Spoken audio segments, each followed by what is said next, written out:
If you ask any Arab sheikh or king who he fears the most, the US, Israel, or global crises, the answer will shock you. More than anything in the world, they are shaking in their boots in fear of their Persian Gulf neighbor, Iran. Why are countries that read the same Quran ready to invest billions of dollars in weapons to destroy each other? How did it happen that the Arab world chose to turn its back on Iran and effectively declare a Cold War against it? The answer lies not in mosques, but in palaces. This is a story about how the animalistic fear of losing the throne turned out to be stronger than any religion. The basic conflict between Sunnis and Shias is a 7th century dispute about who would rule after the Prophet Muhammad. The Sunnis decided to elect their leader. Today, that represents 90% of Muslims and all Arab monarchies. The Shias demanded that power be passed down only by bloodline. Today, their camp is led by Iran. But let's be honest, in the 21st century, religion has nothing to do with it here. Everything is much simpler and at the same time more terrifying. It's about old political grievances that have been accumulating for years. Let's figure out how they ended up living like this. It all started in 1979. The Islamic Revolution takes place in Iran. Radical religious leaders, headed by Ayatollah Khomeini, come to power. They overthrow the secular Shah and declare a terrifying thing for all their neighbors. Monarchy is incompatible with Islam. Iran openly calls on Muslims in other countries to rise up in rebellion and overthrow their kings. Imagine the reaction of the Arab monarchs. Let's just say that the golden watches on the wrists of many sheikhs literally fogged up from such news. For them, the new Iran overnight became a direct threat to their survival. They were terrified that the ideas of the revolution would spread to them, especially to their own Shia minorities. And this fear did not arise out of nowhere. Let's look at the numbers.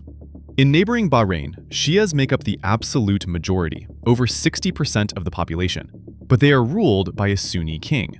It's the perfect powder keg. In Saudi Arabia itself, Shias are about 10 to 15%.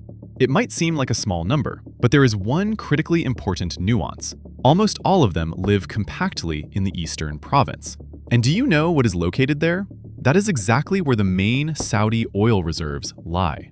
In Kuwait, Shias make up about a third of the population, and there are significant communities in the UAE and Yemen. Arab kings instantly put 2 and 2 together. If Iran could incite these minorities to rebel, the monarchs would lose not just internal stability, they would lose control over their oil rigs, and therefore, absolutely everything. From this moment on, the mutual hatred grew exponentially. When Saddam Hussein invaded Iran in 1980, the Arab monarchs saw this as the perfect chance. For them, it was a long-awaited opportunity to strangle the Islamic Revolution in its very infancy. They began pouring billions of dollars into Saddam's military machine. However, the plan failed. Iraq could not win, and the new regime in Tehran proved to be frighteningly resilient. And most importantly, the rulers of Iran forever remembered whose side their Arab neighbors chose in this bloody slaughter. But the real explosion and boiling point was the Arab Spring of 2011. The main arena of their battle became Syria. Here, you need to understand one crucial nuance, without which it's impossible to figure out the Middle East. Syria is a country where the absolute majority of the population are Sunnis, but it is ruled by Bashar al-Assad's family and the military elite, who belong to the Alawites. The Alawites are a closed religious minority that is historically a branch of Shi'ism. And that is exactly why Shia Iran has always considered the Assad regime its closest and most valuable ally in the Arab world. When Syrian Sunnis came out en masse in 2011 to protest against Assad, Sunni Arab countries, especially Saudi Arabia and Qatar, saw this as a historical chance and began generously sponsoring and arming the opposition. Their logic was ironclad. They needed to overthrow the Alawite Assad, put loyal Sunnis in power, and tear Syria away from Iran forever. However, Iran perfectly understood. If Damascus falls, it will lose its main stronghold and gateway to the Middle East. And Tehran went all in. It threw everything into saving the Assad regime, billions of dollars, the Islamic Revolutionary Guard Corps, and thousands of militants. In the end, Syria turned into a brutal meat grinder and a classic proxy war, when two superpowers fight each other using other people's hands. Arab leaders realized with horror, Iran is not just defending itself. It is aggressively building a so-called Shia Crescent, catching their countries in a deadly geopolitical pincer.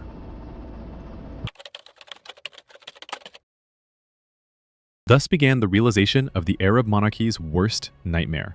Iran began to build the Shia Crescent, trapping their countries in deadly geopolitical pincers. Let's look at the map. In the east, in Iraq, after the Americans left, power was effectively seized by pro-Iranian politicians and Shia militias. In the north, in Lebanon, Iran raised and armed the Hezbollah group to the teeth. It became a state within a state, dictating its terms to the entire region. But the most painful and humiliating blow Iran struck was from the south.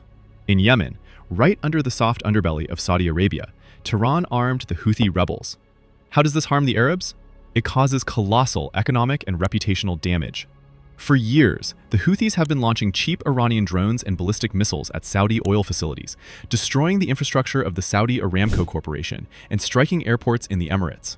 Arab monarchies are forced to burn billions of dollars on expensive Patriot air defense missiles just to protect their cities from daily attacks. Furthermore, the Houthis are paralyzing shipping in the Red Sea, disrupting trade for Arab countries.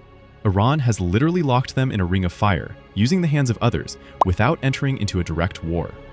Many people have a logical question. Why has Iran built such an aggressive defense around itself? And where does it get so much hatred, not only for the distant US, but also for its neighbors, the Arab monarchies?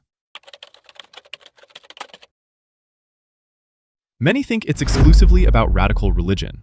But the real reason is oil, blood, and a deep historical trauma from a double betrayal. It all started with the West. In 1953, the Prime Minister of Iran tried to take the oil away from British corporations. In response, the CIA orchestrated a brutal coup d'etat. They overthrew the Prime Minister and returned power to the Shah, who gave the resources back to America and tortured dissenters at the hands of the secret police. For Iranians, the US forever became thieves and sponsors of tyranny. But in 1980, this hatred spilled over to the Arab world as well. Neighboring Iraq attacks an Iran weakened by the revolution.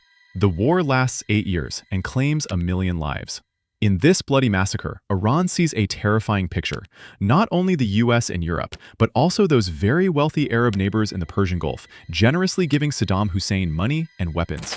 It was then that Iranians learned an ironclad lesson. We are surrounded by enemies, and no one will ever help us. It was out of this blood that the main military doctrine of modern Iran was born.